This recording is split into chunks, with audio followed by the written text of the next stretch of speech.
नमस्कार मंडळी, welcome back to my channel Gapshap बँडेड. आजपासून आपण चालू करत आहोत मराठी रियासत. लेखक गोविंद सखाराम सरदेसाई. हिंदुस्थानाचा प्राचीन इतिहास. अखिल चराचर विश्वाच्या पूर्ण नियामक जगतात्म्यांनी निर्माण केलेल्या या भूतलावर जी राष्ट्रे ऐतिहासिक कालावधीत हयात आहेत त्या सर्वात हिंदू लोकांचे राष्ट्र अत्यंत वृद्ध होय. यापेक्षा जास्त पुरातन राष्ट्रे विज्ञात नाहीत आणि ज्या कित्येक राष्ट्रांचा मागमूस केवळ नवीन उपलब्ध खुणांवरून आज आपणास लागतो ती तरी हिंदू राष्ट्रांपेक्षा जुनी असलीच पाहिजेत.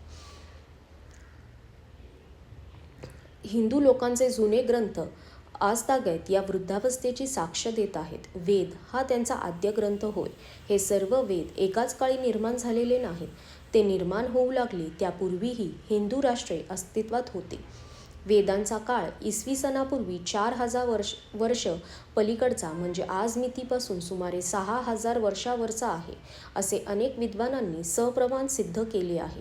वेदांनंतर रामायण, महाभारत व पुढे स्मृती, पुराणे वगैरे ग्रंथ होऊन आर्य धर्माची वृद्धी होत गेली. उत्पत्ती, अभिवृद्धी व लय या स्थितीलयीच्या नियमास अनुसरून आर्य लोक व आर्य धर्म यांचा कालांतराने क्षय होऊ लागला.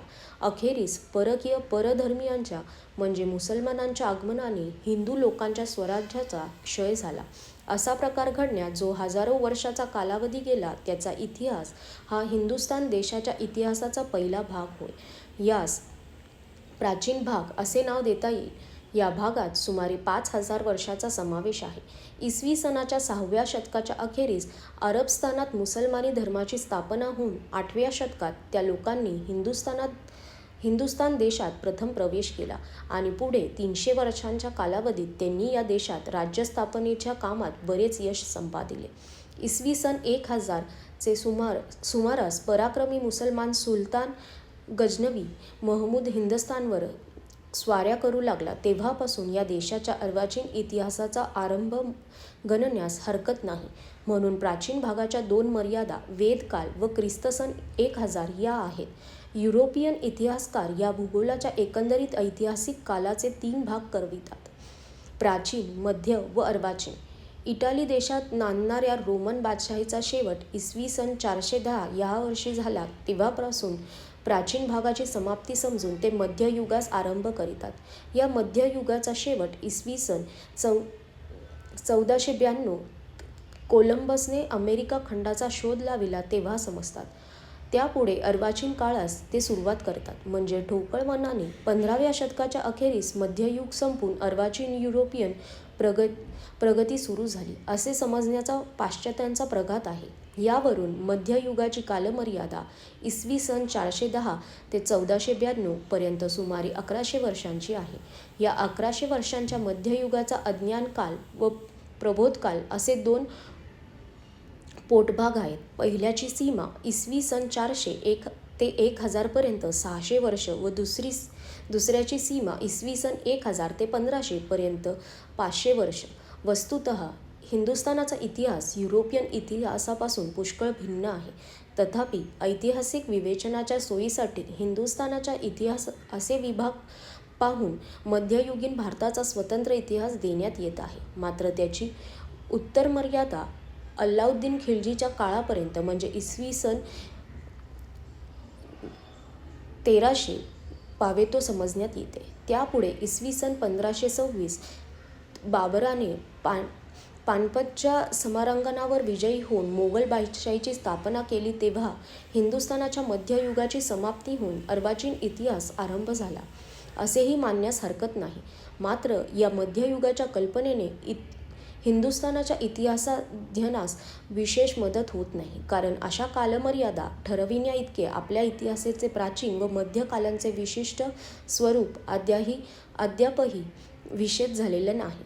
ताम्रपत्रावरचे किंवा शिलांवरचे प्राचीन लेख, पूर्वीची नाणी व शिक्के, पुरातन इमारती, मूर्ती व कोरीव कामे, जुन्या ग्रंथातील दंतकथा आणि अल्पस्वल्प मिळणारे प्रत्यक्ष ऐतिहासिक ग्रंथ किंवा राजकर्त्याच्या हकीकती अशा नानाविध साधनांनी इतिहास निश्चित व परिपूर्ण करण्यास काम हल्ली चालू आहे आणि असे संशोधन नुसते प्राचीन काळापुरते नसून अगदी अलीकडच्या काळासही लागू आहे.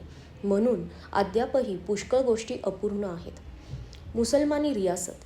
या रियासतीचा कालारंभ वर ख्रिस्ती सन 1000 धरला आहे, तरी सर्व देशावर बादशाही अंमल स्थापन होण्यास पुढे बराच काल लागला व नंतरही आसेतू हिमाचलपर्यंतचा सर्व हिंदुस्थान देश मुसलमान बादशाहीच्या एकछत्री अंमलाखाली फारच थोडे दिवस होता. 600 वर्षाच्या अवकाशात सर्व देश मुसलमानांनी व्यापून टाकीला खरा, पण त्यांची सार्वभौम सत्ता 100-150 वर्षांपेक्षा जास्त टिकली नाही. दक्षिण हिंदुस्थानात महाराष्ट्र म्हणून जो भाग आहे, त्यातील स्वदेशाभिमानी लोकांस मुसलमानांची बादशाही मोडून टाकण्याचा नवीन हुरूप आला. त्यांनी 17व्या शतकात ती बादशाही पादाक्रांत करून स्वराज्य स्थापिले. हे पराक्रमी लोक मराठा होत. एव्हस ख्रिस्ताच्या 1000 वर्षापासून पुढे 750 वर्षांचा जो काळ गेला, तो एकंदर इतिहासाचा दुसरा किंवा या अर्वाचीन इतिहासाचा पहिला भाग होय. या काळात ज्या निरनिराळ्या मुसलमान वंशांनी हिंदुस्थानावर आपला अंमल गाजविला, त्याचे वर्णन द्यावयाचे आहे. मुसलमानांचे तरी सर्व हिंदुस्थानावर एकच राज्य होत असे नाही. निरनिराळ्या ठिकाणी भिन्न काळी स्थापन झालेली हिंदी व मुसलमानी राज्य चालू होती. ही राज्ये कधी, केव्हा व कशी स्थापन झाली, यांचा उत्कर्ष व लय कसा झाला, याचे एकंदर देशस्थितीवर काय परिणाम घडले, हे या मुसलमानी रियासतीत सविस्तर सांगावयाचे आहे. मराठी रियासत. हिंदुस्थानामध्ये पाश्चात्य लोकांचा प्रवेश मुसलमानी रियासतीत व्यापारमिशाने झाला. मोगल बादशाहीचा अंत व ब्रिटिश राज्याची स्थापना यामध्ये कालाचे फारसे अंतर नाही. ज्याप्रमाणे प्राचीन काळी आर्यांच्या सत्तेचा ऱ्हास होऊन कित्येक शतके लागली, त्याचप्रमाणे मुसलमान सत्तेचा ऱ्हासही बरीच वर्षे घडून येत होता. मोगल बादशाहीवर मराठ्यांनी मारक प्रहार केला, हे पुढे दाखविण्यात येईलच. या मराठ्यांची सत्ता जरी 100-150 वर्ष टिकली, तरी ती आपणास मोठी अभिमानास्पद व वीर्यजनक अशी आहे. अल्प काळात महाराष्ट्रवीरांनी या विस्तृत भारतभूमीच्या एका टोकापासून दुसऱ्या टोकापर्यंत जे प्रताप गाजविले, ते इतिहासात चिरस्मरणीय आहेत. म्हणून मोगल बादशाहीच्या ऱ्हासकाली जी 100-150 वर्ष गेली, त्यास स्वराष्ट्रीय इतिहासात स्वतंत्र स्थळ मिळणे जरूर आहे. यासच मराठी रियासत असे नाव दिले आहे. ब्रिटिश रियासत.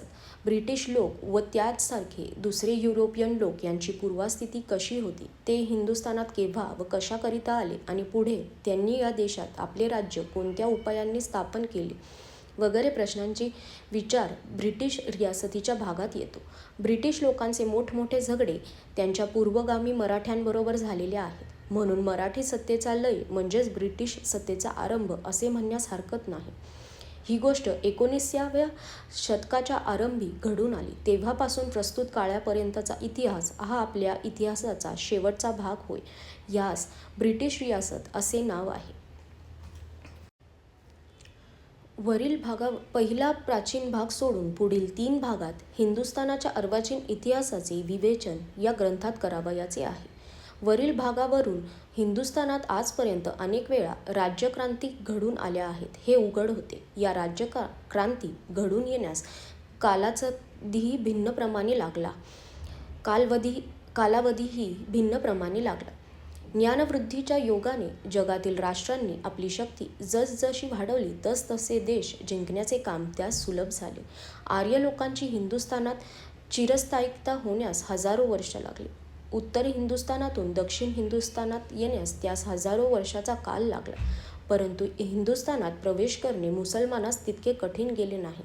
विंध्य, सातपुडा वगैरे पर्वत शेकडो वर्षे आर्यास दुर्गम झाले होते, ते अल्लाउद्दीनच्या फौजेने तेव्हाच ओलांडले. अगदी अलीकडच्या काळाकडे पाहिले तर जो महासागर जगदुपयोपासून हिंदू स्थापनेचे स्वभावसृष्ट दुर्गम मर्यादा होऊन बसला, तोच या प्रतापी सागरपुत्रास ब्रिटिश लोकास या आर्यभूमीत प्रवेश करून देण्यास कारण झाला. हा प्रभाव ज्ञानाचा होय. मुसलमानांच्या आगमनापर्यंत ही आर्यभूमी स्वभावसृष्ट मर्यादांनी दुर्गम होती. उत्तर व आधी पश्चिम बाजूने गगनचुंबित नगर राज्यांनी अडविले होते. पश्चिमेचे द्वितीयार्ध व सर्व पूर्व भाग हे समुद्र वलयांकित असल्यामुळे नौकानयनाशी प्रगती होण्यापूर्वी दुर्भेद्य होती. वाक्य कोपऱ्यात एकच प्रवेशद्वार आहे. हा मार्ग बहुतेक बर्फाच्छादित असतो. याच निरुंद वाटेने प्राचीन काळापासून नानाविध लोकांच्या झुंडी हिंदुस्थानावर आल्या, परंतु हल्ली पाश्चात्यांच्या ज्ञानप्रभावामुळे हा देश बाहेरच्या लोकांस उत्तरोत्तरी जास्त सुगम झाला आहे. वर सांगितलेल्या भागांच्या कालमर्यादा केवळ ठोकळ मनाने दिल्या आहेत. सांगितलेला काल सुरू होण्यापूर्वी पुष्कळ वर्षेपर्यंत हा देश जिंकण्याचा त्या लोकांचा प्रयत्न चालू होता. म्हणून पुढील इतिहास समजण्याकरिता त्या लोकांच्या आद्य इतिहासाकडे पाहणे जरूर पडेल.